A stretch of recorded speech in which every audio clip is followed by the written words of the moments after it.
Bonjour à tous et bienvenue dans cette conférence intitulée « Quelles innovations pour accompagner la reprise ?» La baisse des taux manifeste depuis le début de l'année. Évidemment, elle redonne du pouvoir d'achat aux acquéreurs et a eu une conséquence sur la confiance des professionnels de l'immobilier. Alors, dans ce contexte de reprise qui pointe le bout de son nez et dont nous allons évidemment parler pendant cette conférence, nous sommes réunis pour mettre en lumière les innovations qui vont l'accompagner, les innovations qui doivent l'accompagner pour encourager les acquéreurs. Pour en parler autour de cette table, à ma gauche, Baptiste Capron, bonjour et bienvenue. Vous êtes DG de SeLoger Meilleurs Agents. Bonjour. Christelle Marchand, bonjour, vous êtes directrice marketing et communication d'Altarea Promotion, soyez la bienvenue.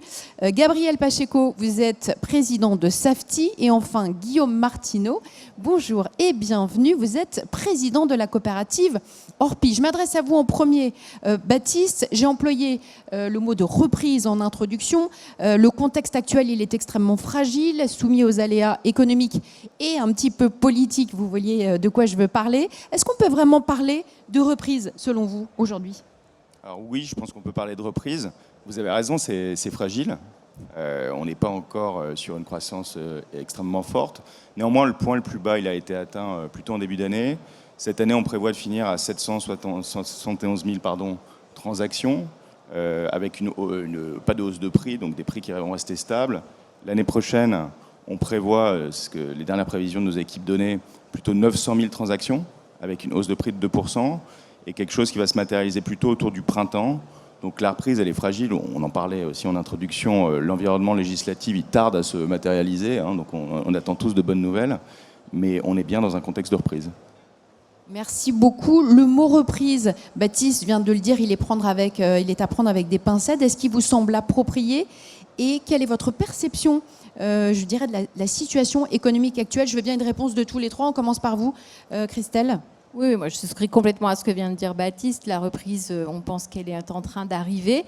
Maintenant, on pense aussi que la reprise, elle ne nous ramènera pas à des niveaux de marché que l'on a connus, ne serait-ce qu'en 2019 et encore moins de ceux qui ont précédé le Covid. Et puis, je préciserai juste une chose, c'est que la reprise existe, mais il y a aussi un marché qui a toujours été là, et notamment un marché de gens qui ont besoin de se loger en France, qui étaient là pour acheter, mais qui avait un problème de pouvoir d'achat, et on y reviendra, mais c'est ça le sujet. Gabriel, est-ce que vous partagez le point de vue de Christelle et Baptiste ? Oui, j'aurais pu les paraphraser quasiment. En effet, les choses vont mieux. La reprise est là, et nous concernant, si on parle de chiffres, on fait plus 23% en compromis sur les 6 derniers mois. Donc c'est quand même une reprise assez forte. Elle reste fragile parce qu'il y a une incertitude politique, mais on est quand même très confiant pour la suite, notamment parce que la baisse des taux est enclenchée et parce qu'on pense qu'elle va continuer. Guillaume ? Alors pareil, on a un peu plus de 1300 agences, 8500 collaborateurs, et là, on fonctionne en GIE chez Orpi, des groupements d'intérêt économique. On a 47 GIE, et là, à date, on a plus de 35 GIE qui font mieux que l'année dernière. Donc on constate depuis fin mars-avril l'effet plateau, ce qu'on appelle l'effet plateau, donc ça remonte, on a touché le point bas, et on le mesure au moral aussi des gens, du rapport. Donc autant quand ça ne va pas, moi je le dis aussi, ça ne sert à rien de dire que ça va quand ça ne va pas, mais là ça va mieux. La reprise, elle se dessine incontestablement. Baptiste, qu'est-ce qui est prioritaire pour les professionnels de l'immobilier pour tirer parti de cette reprise ? Alors c'est assez trivial ce que je vais dire, mais des contacts.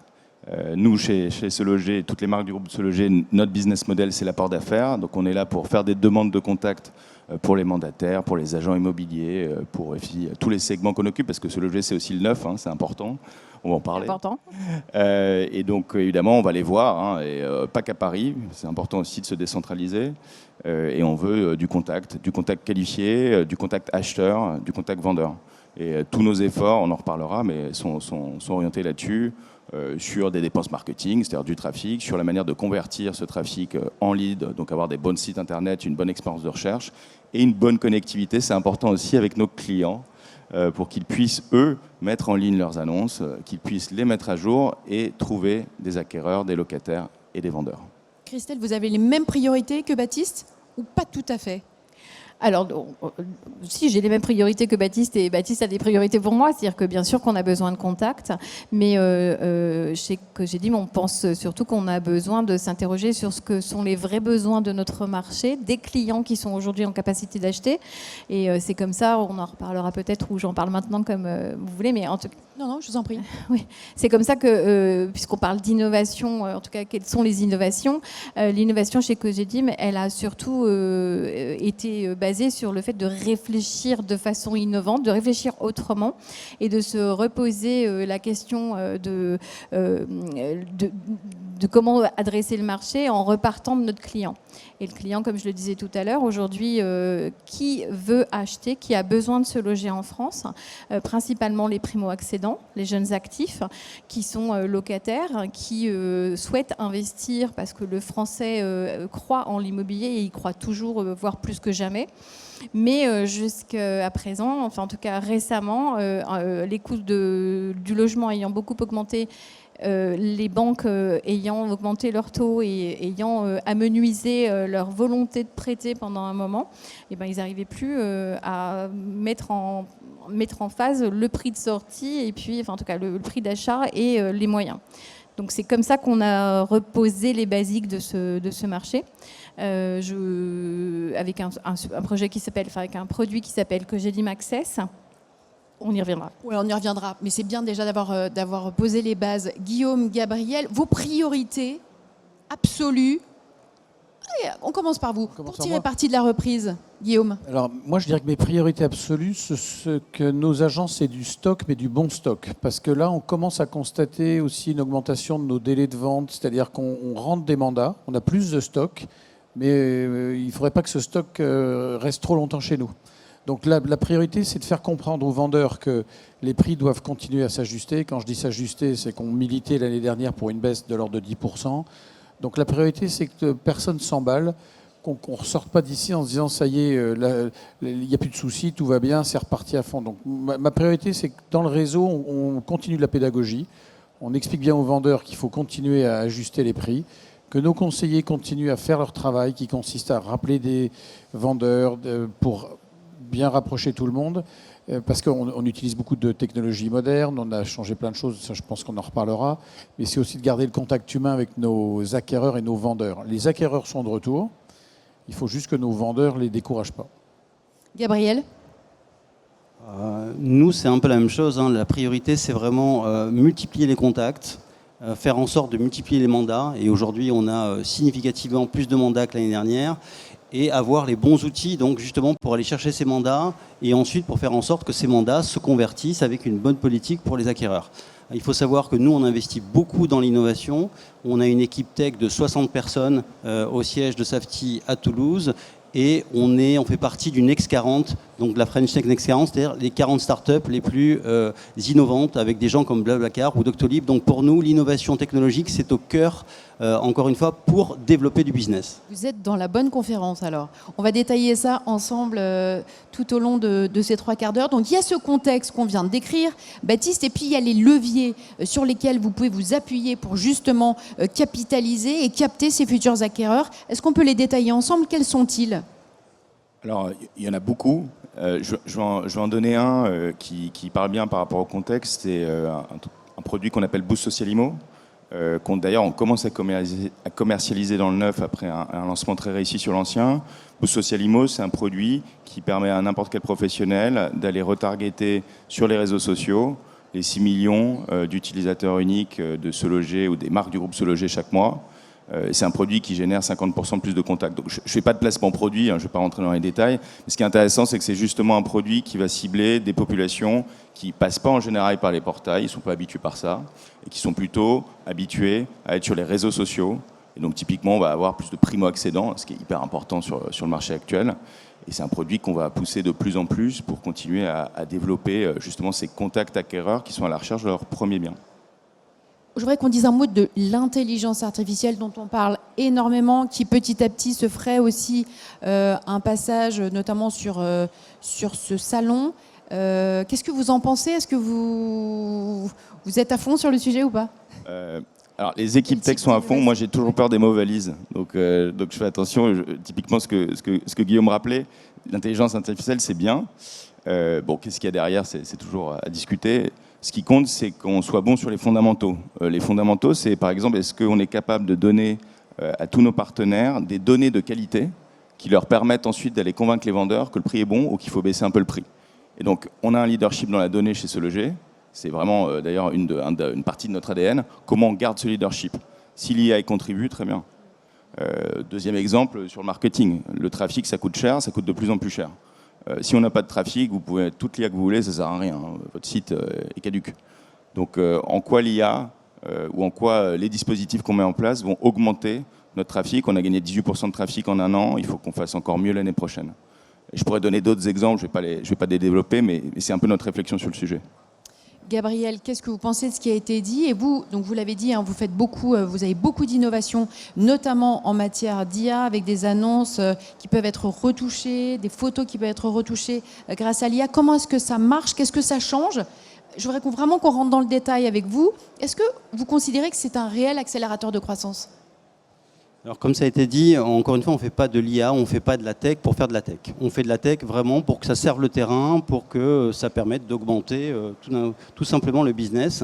Et donc on a, nous, innové depuis quelques mois sur l'IA en ayant des annonces, de la rédaction d'annonces via IA, ce qui permet quoi? Ce qui permet d'avoir des annonces de meilleure qualité, ou de la pré-rédaction d'annonces, c'est-à-dire qu'après c'est retouché par le conseiller à sa main, mais ça permet d'avoir des annonces de qualité, sans faute d'orthographe. Et qu'est-ce que ça permet? Ça permet une plus grande attractivité de l'annonce et du bien. De la même manière, on a un module de retouche photo qui permet aussi d'avoir de plus belles photos. Et on sait qu'une photo qui est plus lumineuse, on sait qu'une photo qui a moins d'éléments qui sont négatifs, type une poubelle qui traîne avec une gomme qui permet d'effacer tout ça, c'est aussi plus d'attractivité. Et l'objectif est simple, c'est plus d'attractivité, c'est plus d'appels ou c'est plus d'emails et donc c'est plus de business à la fin. Guillaume, quelles innovations de votre côté? Alors nous, on a créé un entrepôt de données. Alors ça ne parle pas vraiment comme ça sur un salon. Ce n'est pas un entrepôt où on met des palettes. Mais comme, parce que parfois je dis un entrepôt de données, on s'attend à ce qu'on ait construit un grand truc. C'est surtout qu'on est devenu propriétaire de nos propres données. C'est-à-dire qu'on a créé un écosystème. Votre propre data center, en fait. Voilà, on a innové là-dessus. On a changé notre façon de travailler avec un logiciel qui s'appelle Sweetbright, mais qui n'est pas tout le centre de ce que pouvait être notre métier avant avec AC3, par exemple, pour ceux qui ont connu EurpiConnect. Et en fait, on est venu plugger plein de solutions qu'on peut ouvrir et retirer à la demande en fonction de nos besoins et en fonction de la nouveauté. C'est-à-dire ce dont vous parliez, nous, ça fait 3 ans qu'on travaille avec les rédactions d'annonces, avec alors, tous ces retouches photos aussi. Mais je mets un bémol là-dessus, c'est que de plus en plus, nos clients commencent à nous dire attention parce que tout est trop parfait, on voit trop de choses trop bien et quand on arrive, c'est déceptif. Donc c'est pour ça qu'il faut utiliser la technologie, mais quand même ne pas exagérer dans le côté tout pareil en fait. Parce que quand on regarde des annonces maintenant, c'est toujours un ciel bleu, tout est parfait, puis quand vous arrivez, il y a un côté déceptif. Donc il faut utiliser la technologie.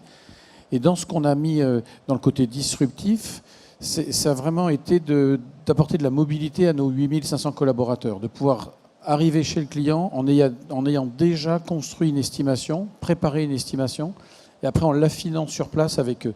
C'est-à-dire qu'en quelques questions et quelques clics, nos outils nous permettent d'avancer, de moderniser notre approche. Ça a été un gros changement qui ne s'est pas fait tout seul, en fait. C'est-à-dire que ça demande des efforts de la part pas du siège, mais aussi évidemment, mais des collaborateurs. Et un changement d'état d'esprit aussi. Oui, parce qu'en fait, tout le monde veut le changement. Tout le monde voudrait le truc qui marche tout seul, où il n'y a finalement pas trop de boulot à faire derrière. Et si tant qu'à faire, on pouvait avoir une jolie commission derrière, ça serait bien. Mais ça nécessite un peu d'effort. Par contre, une fois qu'on arrive à faire de la pédagogie, à expliquer pourquoi ces efforts sont nécessaires, alors on arrive à entraîner le réseau. Mais voilà, mais ça, j'ai vu ce que c'était que de changer tout un réseau. Christelle, l'innovation chez Cogedim, vous en avez dit quelques mots un petit peu préalablement, elle permet de faciliter l'accès à la propriété aux primo-accédants. Donc c'est une innovation qui intervient beaucoup plus en amont que ce qu'ont dit les autres personnes autour de cette table. Hein. Oui, c'est vrai que, en tout cas, on a fait ce choix de parler d'un autre mode d'innovation, et cette innovation, elle a consisté à remettre en perspective les vrais besoins de nos vrais clients potentiels, et de s'inscrire durablement dans un marché. C'est-à-dire que c'est aussi de considérer que notre marché, il était peut-être plus aussi large, mais qu'on pouvait l'adresser peut-être de façon durable, quel que soit l'environnement fiscal, légal et presque économique. Donc je vous parlais tout à l'heure de Cogedim Access. Cogedim Access, qu'est-ce que c'est ?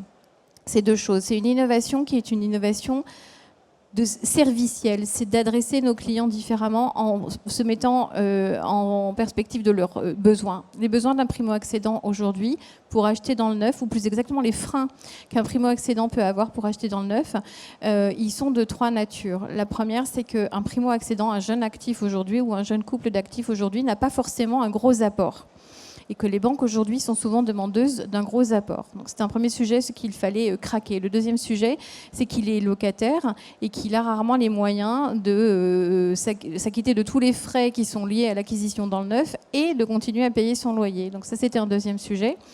Et puis le troisième sujet, c'est qu'une fois qu'il est propriétaire, eh ben, il a en principe pas forcément, il n'a pas toujours les moyens de payer plus que ce qu'il paye aujourd'hui en termes de budget logement, c'est-à-dire de son loyer. Et on a craqué ces trois sujets-là en permettant aujourd'hui à ces primo-accédants de réserver un appartement avec quasiment aucun frais, enfin avec 500 € en fait de frais de réservation, en apportant pas d'argent au départ ou peu d'argent au départ en fonction de leurs moyens, et en faisant un montage qui leur permet, une fois qu'ils acquièrent les clés de leur appartement, qu'ils rentrent dans leur appartement, de payer des mensualités qui sont très proches, voire similaires au loyer, donc à leur budget logement actuel. Comment on l'a fait ? On l'a fait sans rien inventer. Alors, est-ce que c'est de l'innovation ? Mais en fait, en venant articuler des dispositifs qui existaient et en venant faire des partenariats avec les grandes banques avec lesquelles nous travaillons et avec lesquelles, en fait, notre structure Altarea Service Financement, qui est notre courtier interne, pouvait travailler.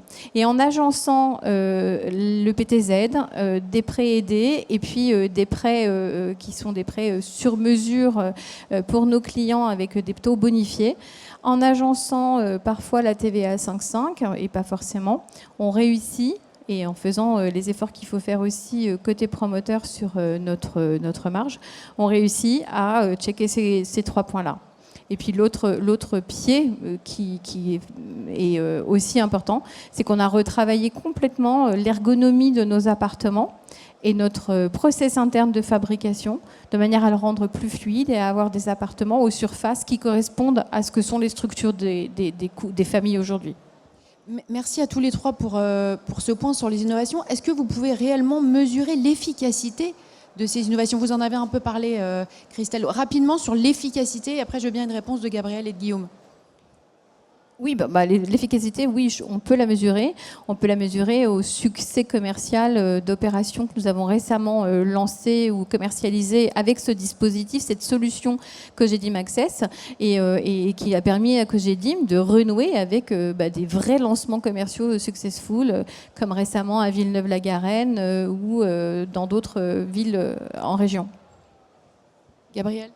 Alors nous, on peut le mesurer d'abord à l'utilisation qu'en font les conseillers du réseau, les agents du réseau. Tout simplement, on se rend compte que aussi bien sur la rédaction d'annonces que sur les retouches photos, plus de la moitié du réseau utilise ça de manière très régulière, ce qui montre qu'ils en sont satisfaits. Ça, c'est une première mesure. Et deuxièmement, on mesure qu'il y a plus de leads, tout simplement, plus de leads acquéreurs. Ouais.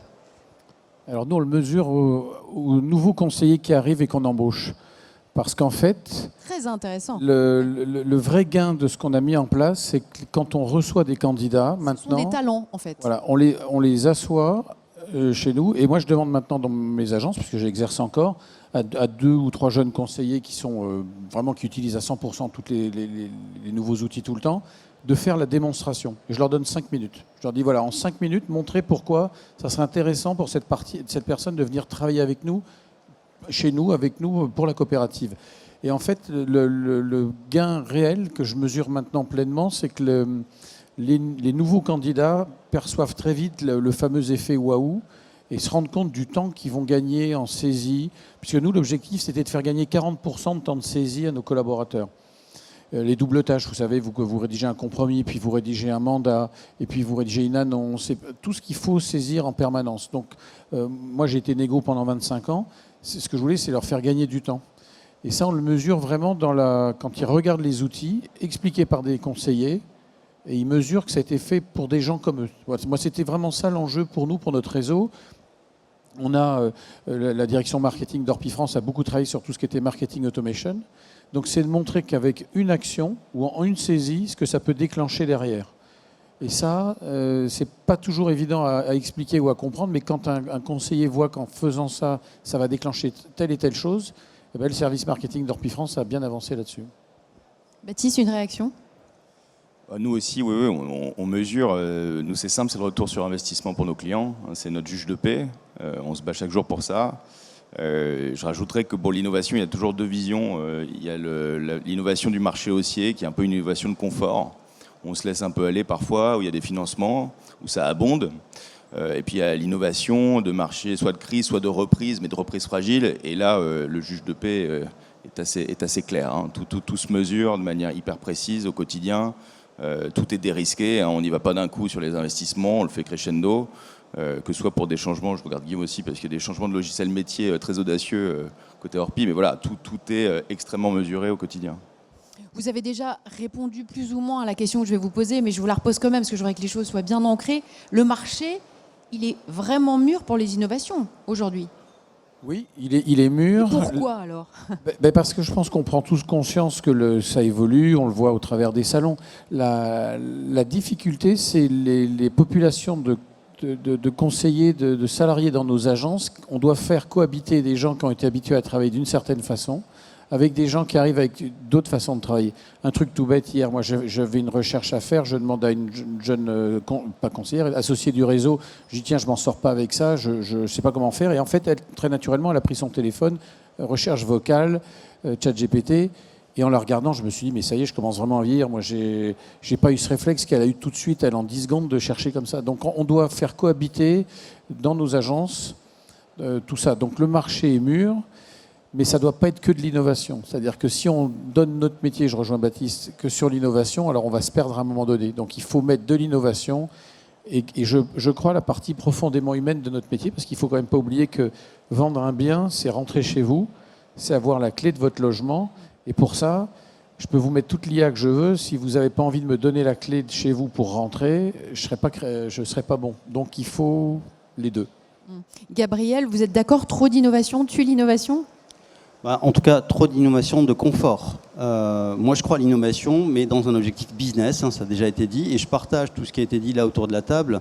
C'est vraiment que ça reste un métier humain, et nous, on fait en sorte de continuer à développer ce caractère humain et même familial chez Safety, malgré 5500 conseillers. C'est quelque chose d'extrêmement important, le sentiment d'appartenance, l'envie de travailler ensemble et la coopération entre conseillers. Des gens qui travaillent ensemble et qui font du business ensemble. Oui, la vertu des crises, c'est qu'en fait, on a l'obligation de bouger et donc d'innover, mais on n'a pas les moyens. Et ça nous rend généralement plus créatifs. Guillaume, est-ce que vous diriez, si on va plus loin, que ces innovations, elles ouvrent la porte à de nouveaux acquéreurs plus premium, plus qualifiés, qui ont un plus grand pouvoir d'achat ? Oui, ça offre évidemment ça. Et en vous écoutant, je pense à l'innovation majeure qui a été faite avec notre outil métier. C'est qu'avant, le fichier commun d'Orpi, c'est la base. C'est-à-dire qu'il faut partager nos affaires. Avant, on avait un fichier commun finalement régionalisé. Maintenant, on a un fichier commun national. C'est-à-dire qu'en 2 secondes, je suis capable de rapprocher 67 873 biens à date. Ça veut dire qu'on a élargi complètement notre champ d'activité. Vous venez, moi j'habite dans les Landes, vous voulez faire un investissement à Cap-Breton-Segor, ça coûte un peu cher pour certains studios. Vous n'avez pas forcément les moyens, mais moi, mes conseillers peuvent envoyer pour le même budget quelqu'un à Limoges ou ailleurs. C'est-à-dire qu'on leur a élargi le champ d'action. Là où ils étaient limités au fichier commun ou à la MEPI du secteur, les nouvelles innovations technologiques nous permettent d'aller regarder dans tout le réseau. 1300 agences, un conseiller maintenant chez Orpi peut avoir accès aux 1300 fichiers. Donc ça, c'est je pense qu'on ne le mesure pas encore assez. Même nos propres conseillers ne le mesurent pas encore assez parce qu'ils n'ont pas encore pris l'habitude de dire je ne peux pas trouver ici, alors je peux aller trouver à un autre endroit. Mais nous, on est en train d'expliquer qu'on peut le faire. Voilà pour les innovations côté acquéreur. Et côté vendeur, alors Baptiste, de quoi est-ce que vous pouvez nous parler? Je suis content qu'on parle du marché vendeur, parce qu'on a une conviction que c'est un marché qui aussi, à mesure que la croissance va revenir, va se rééquilibrer entre acheteurs et vendeurs. On en parlait. Chez Se Loger et la galaxie du groupe Se Loger, hein, dont le site Meilleurs Agents, c'est hyper important pour nous. 3 projets sur 4 en France démarrent sur l'un de nos sites. Donc il y a une estimation qui est faite sur un de nos sites, Logikimo, Se Loger ou Meilleurs Agents, qui va initier un projet. Et donc on a une série de produits, mais on a un produit qui est là depuis des années. D'ailleurs, je vois son directeur là-bas, qui s'appelle Rendez-vous vendeur qualifié, qui est en fait la faculté à transformer ses estimations en rendez-vous en agence pour donc l'agent immobilier, qui va ensuite convertir en mandat, puis en vente. C'est un produit qui va cette année générer pour nos agents partenaires 30 millions d'honoraires. Pour l'anecdote, on vient de faire donc l'agent partenaire a fait la plus grande vente de l'histoire, donc 6 millions sur un hôtel particulier à Paris il y a 2 semaines. Donc on est hyper content de l'avoir accompagné dans cette vente.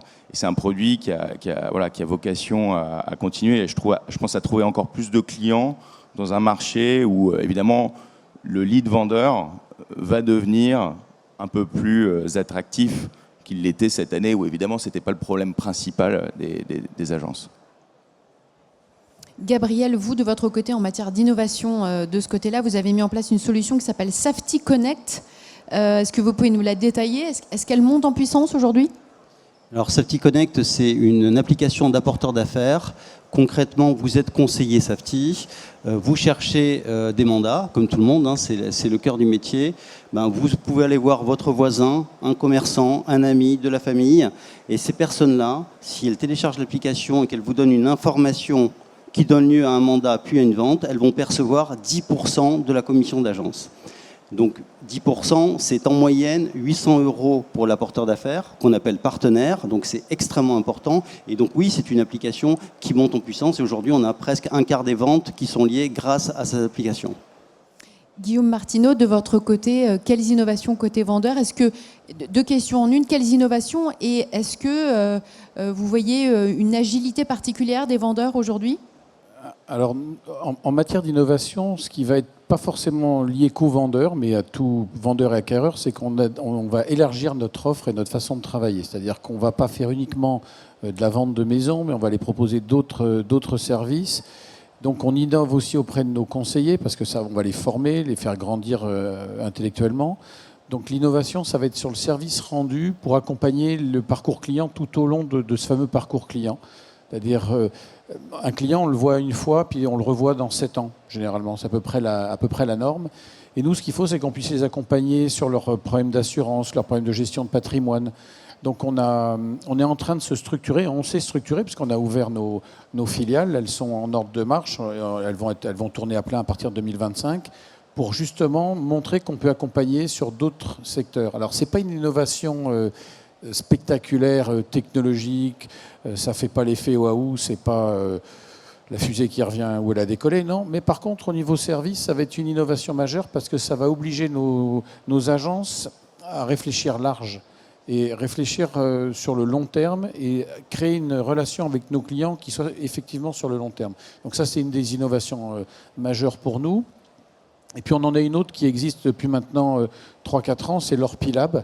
Ce sont des confrères, puisque vous savez que dans une coopérative, on est élu, il y a des représentants, et nous, en fait, on a extrait des confrères qui pensent un peu différemment des autres, et on leur a donné une mission, on n'intervient pas, nous, dedans, c'est d'aller chercher, justement, quelles sont les innovations de demain, qu'est-ce qu'ils aimeraient faire. En fait, un peu, allez-y, rêvez, soyez grands. Donc là, par exemple, j'ai une dizaine de confrères qui, depuis ce matin, leur mission, c'est de tourner dans tous les stands et de nous faire un rapport en nous disant, on a vu ça, et on pense que ça pourrait nous amener. Donc ça, c'est une innovation qui permet au réseau de rester toujours ouvert sur ce qui se passe et de jamais s'arrêter de pédaler. Donc là, j'espère dans 2 jours, avoir mes 10 confrères qui vont revenir et nous faire une belle synthèse avec ça. Christelle, vous, de votre côté, vous êtes montée en puissance sur le CRM et le marketing. Comment est-ce que ça se passe? Est-ce que ça donne davantage de latitude et d'efficacité pour le vendeur, on peut dire ça? D'efficacité, oui. C'est-à-dire qu'on a pour mission au sein du service que je dirige de donner à nos vendeurs des contacts qui sont de plus en plus qualifiés et du coup de donner à nos clients la possibilité de ne pas être importunés de façon inefficace, de façon non ciblée. Donc l'idée c'est vraiment de se développer sur la bonne connaissance de nos prospects et de leur adresser la bonne réponse et seulement la bonne réponse. Ce qui est un petit peu antinomique avec le traitement plus de masse auquel on a été habitué dans la promotion immobilière. Baptiste, que vous inspirent les propos de Christelle, Gabriel et Guillaume sur ces notions d'agilité, d'efficacité? Je vous vois hocher de la tête. Oui, je pense que c'est primordial. Alors, j'écoute attentivement parce que nous, notre métier, c'est l'apport de lead et on apprend toujours aussi beaucoup plus en écoutant nos clients parce que vous faites un métier qui est, je dirais, même plus complet que le nôtre, en fait. Vous êtes en contact, j'écoutais particulièrement Guillaume sur le fait de pouvoir avoir accès à des vendeurs qui sont passés par Orpi il y a 7 ans et de comment on arrive à créer une relation dans la continuité. J'entends aussi les notions d'agilité que Christelle a exprimées. Donc oui, je hoche la tête parce que je suis assez admiratif. Je dis souvent à nos équipes qu'il ne faut pas perdre de vue que nous, on est apporteurs d'affaires. Donc on a un métier qu'on connaît bien qui est technologique, mais que derrière, le vrai métier de nos clients, c'est l'humain. Et c'est la capacité à mettre en place tous les jours des solutions pour d'abord des premiers clients qui sont soit des membres de coopératives, soit des mandataires, soit divers parties de réseau. Et d'autre part aussi de ne pas oublier qu'il y a derrière, il y a une transaction humaine, Guillaume le rappelait très bien derrière, et que donc l'essentiel de notre métier à nous, c'est de les libérer d'une charge technologique pour se recentrer sur et l'humain et les innovations qu'ils mettent en place autour de cet humain. Et Capucine, parce que je repense évidemment, c'est la fin de journée, c'est pour ça que je n'ai pas toujours tout en tête, sur les innovations vis-à-vis des vendeurs, c'est-à-dire qu'aujourd'hui on leur apporte des estimations qui sont beaucoup plus complètes que ça ne l'était avant. C'est-à-dire qu'avant, nos conseillers utilisaient les données qu'ils avaient, et le fait qu'on ait pu créer notre entrepôt de données, le fait qu'on ait pu agréger plein de sociétés différentes, nos estimations sont beaucoup plus complètes. C'est-à-dire que quand on arrive chez un vendeur, on est déjà en capacité de lui donner beaucoup d'informations, ce qu'on ne savait pas faire avant. Alors l'enjeu aussi, c'est que nos conseillers sachent expliquer, qu'on ne les noie pas dans trop d'informations, mais qu'on sache expliquer pourquoi le prix qu'on donne, au moment où on le donne, on pense que c'est le bon prix. Et ça, c'est aussi une façon d'améliorer la profession, de certifier des prix, de ne pas arriver avec des doigts mouillés. Donc on a fait cette innovation aussi. Quel sera le next step, selon vous, en matière d'innovation? Guillaume, Gabriel? Je pense que l'intelligence artificielle émotionnelle est quelque chose qui m'interpelle de plus en plus parce que on l'a vu tout à l'heure au Trophée des startups, lequel Orpi suit depuis des années. On voit bien qu'on est capable d'avoir maintenant d'une intelligence artificielle à qui on peut communiquer avec une voix qui est humaine, qui commence à s'humaniser justement. Donc je pense que ça va être dans les 2 ans qui viennent, dans 2-3 ans qui viennent, quelque chose qu'on va devoir surveiller, appréhender. Parce qu'on ne peut pas remplacer les conseillers, mais je pense à tous les ADBIS, les gestionnaires, traiter des dégâts des eaux, traiter des choses qui sont chronophages. L'intelligence artificielle, et j'insiste sur le côté émotionnel, va pouvoir rendre la façon de travailler un peu différente. Donc pour moi, c'est ce que je perçois. Gabriel, vous partagez le même point de vue? Exactement, c'est vrai que tout à fait, le point de vue de Guillaume sur l'IA aussi conversationnelle qui va permettre de faire gagner du temps à nos conseillers aussi pour rédiger des comptes rendus, pour être plus efficace opérationnellement. Mais qui est difficile à appréhender, Baptiste? Moi, je souscris totalement à ça. Je pense qu'il y a beaucoup d'innovation aussi en interne qui est là pour donner de l'efficacité, qui est souvent invisible pour le client final. Je rajoute un truc qui nous tient à cœur chez Sologer. Je parlais de la donnée tout à l'heure. On est en train de sortir des nouvelles versions de site avec des nouvelles cartes. Je pense qu'à terme, d'ici 2-3 ans, il y a une course aussi d'ailleurs entre les acteurs, à qui aura les meilleures données. Et les données, il y a encore plein de choses qui manquent. Le niveau sonore, par exemple. On ne sait pas aujourd'hui quand on achète un bien, alors on peut le visiter, mais on ne sait jamais vraiment quel est le niveau sonore réel du bien avant de l'avoir acquis. J'en ai fait l'expérience personnelle d'ailleurs. Il y a l'illumination. Il y a un tas de sujets comme ça où je pense qu'on peut aller plus loin sur la transparence. Pour les utilisateurs finaux. Ça, vous l'avez aujourd'hui quand vous utilisez des entreprises comme Priceable, vous avez le niveau, les décibels tout autour du bien que vous achetez. Donc ça existe déjà. Vous pouvez mesurer la luminosité aussi d'un bien, d'un appartement. Vous visitez un appartement de nuit, là il est 6h15, il fait nuit. On est capable de voir la courbe du soleil, à quelle profondeur ça rentre dans l'appartement. Donc toutes ces données-là, maintenant, nous, on sait les agréger, on sait les utiliser. Mais effectivement, ça, oui. Mais par contre, ça m'étonne que vous n'ayez pas vu ça. Vous On auriez les dû a, acheter mais chez Orpi Mon point, c'est de pouvoir agréger l'ensemble de tout relier. ouais, parce que C'est le... l'agrégation compte. À la fin, l'expérience de recherche, à notre sens, doit se faire sur un site. C'est pour ça que on se bat beaucoup aussi pour agréger l'intégralité de l'offre, avec l'intégralité des données relatives à l'offre. Et je pense que cette expérience fluide, centralisée, transparente, elle existe, elle augmente, entre guillemets, et la concurrence joue, mais elle n'est pas encore totalement arrivée. Oui, ça va dans le sens de la simplification de la vie du client. Et je pense qu'en fait, toute l'innovation sur laquelle on doit se concentrer, les uns et les autres, même si nos prérogatives et nos objectifs ne sont pas toujours identiques, c'est quand même d'arriver à faire que le client trouve facilement, de façon fluide et rapide, l'information, le conseil, le produit dont il a besoin. Et ce n'est pas si évident que ça aujourd'hui. Donc la notion d'agrégation de données me semble importante chez nous aussi. Et puis la notion d'accompagnement de la force de vente pour qu'elle soit encore plus réactive, encore plus fluide et que l'information soit plus facile à diffuser pour elle. Notamment, par exemple, pour faire des ventes transverses dont vous parliez tout à l'heure, qui sont un vrai sujet pour nous dans le neuf. Comment un vendeur à Paris peut aussi faire de la proposition sur des produits qui sont à Nice ou à Bordeaux. Et ça fait partie de cette idée de fluidité. Merci à tous les quatre. J'ai une toute dernière question un peu prospective sur l'année 2025. Toutes ces innovations, évidemment, elles servent à accélérer la croissance. Est-ce que ce sera suffisant? Comment est-ce que vous voyez l'année 2025 en termes de marché, en termes de réseau, en termes d'innovation? C'est moi qui m'y colle, là, comment je vois 2025. Je vous sens bien parti. Bah écoutez, je ne sais pas, moi, depuis ce qui s'est passé cette nuit aux États-Unis, je me dis que ça va rebattre les cartes. Donc, je ne sais pas ce qui va se passer au niveau géopolitique. Merci d'en parler. Merci, parce que j'avais un peu lancé au début, mais oui, donc il peut y avoir vraiment oui, parce que incidence. Moi, je me bats toujours avec mes conseillers dans mon agence et ils me disent que je les énerve à leur parler toujours de ce qui se passe à l'étranger. Mais je leur dis, regardez ce qui se passe, parce que quand vous avez des infrastructures pétrolières qui peuvent subir des dommages, ça a forcément des conséquences sur l'immobilier rural, parce que les gens qui se déplacent, qui ont besoin de diesel, sont touchés. Donc tout ce qui se passe très loin de chez vous peut avoir une influence et une incidence très rapidement chez nous. Donc l'année 2025, ça fait 32 ans que je fais de l'immobilier, donc j'en suis à 4 crises. Bon, s'il doit y en avoir une 5e, on la passera aussi, mais enfin je pense qu'a priori on en sort, donc ça devrait aller mieux. Mais il faut regarder le monde dans lequel on vit, il faut expliquer à nos vendeurs que ce qui se passe ailleurs a des incidences. Le marché économique, si Trump, a priori, est élu, les droits de douane européens, tout ça vont être touchés. Donc les entreprises qui travaillent vont être touchées. Donc les salariés de nos villages et de nos villes vont être touchés. On l'a vu hier avec Michelin qui ferme une entreprise. Donc ça veut dire qu'on ne peut pas faire de l'immobilier en pensant qu'on est épargné par ce qui se passe ailleurs. Donc 2025, c'est une année où on doit anticiper.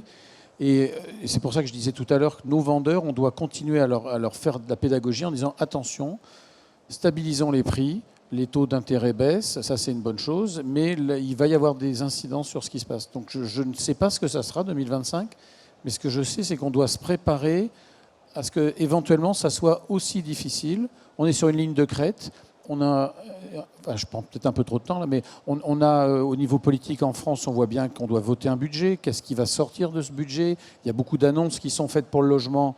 Bon, mais est-ce qu'il y aura vraiment tout ça va être mis en place? Donc en fait, nos agences, nos entreprises, nous tous, on doit surveiller ce qui se passe comme une casserole avec le lait sur le feu. Et surtout, pas penser que tout est... Rien n'est acquis, c'est ça que vous voulez dire. Acquis. Merci beaucoup, Gabriel. Je partage tout à fait ce que dit Guillaume, mais c'est vrai qu'il faut s'habituer, c'est déjà le cas, à vivre dans un monde plein d'incertitudes où les cartes sont rebattues de manière extrêmement régulière en fonction des événements. Et donc il y a du négatif potentiel ou des incertitudes politiques françaises, politiques américaines et toutes ses conséquences, politiques au Proche-Orient. Mais il y a aussi des points très positifs comme la baisse des taux. Donc moi je crois qu'on devrait avoir de toute façon une année 2025 meilleure que 2024, de manière assez claire pour ces raisons-là. Et après je crois aussi en tant qu'entrepreneur, et je crois que c'est notre rôle, sans être dans l'optimisme béat, de voir toujours le verre à moitié plein que le verre à moitié vide. Ça c'est extrêmement important, et c'est extrêmement important de donner ça aussi à nos conseillers, à nos indépendants sur le terrain, qui doivent transmettre cet optimisme modéré à leurs clients. Oui, dans ce contexte incertain, au sein du groupe Altarea, notre conviction, c'est qu'il faut qu'on s'appuie sur les assets certains.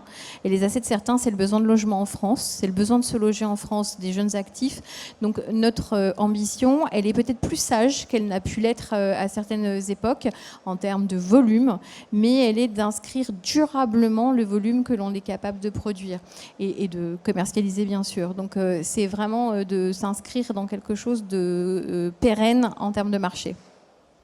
Vous en doutiez, je vous laisse le mot de la fin. Non, mais je souscris à tout ce qui a été dit. On pourrait rajouter même ce qui s'est passé en Espagne récemment. Les jeux à risque, c'est quelque chose qui est de plus en plus pris en compte dans l'achat et dans la décision. Nous, de notre point de vue, évidemment, ça reste prudent. Donc, c'est une reprise qui est fragile. Je ne vais pas redire ce qui a été dit sur l'international et le national. Je pense qu'il ne faut pas oublier le local, parce que la réalité d'une région n'est pas celle d'une autre.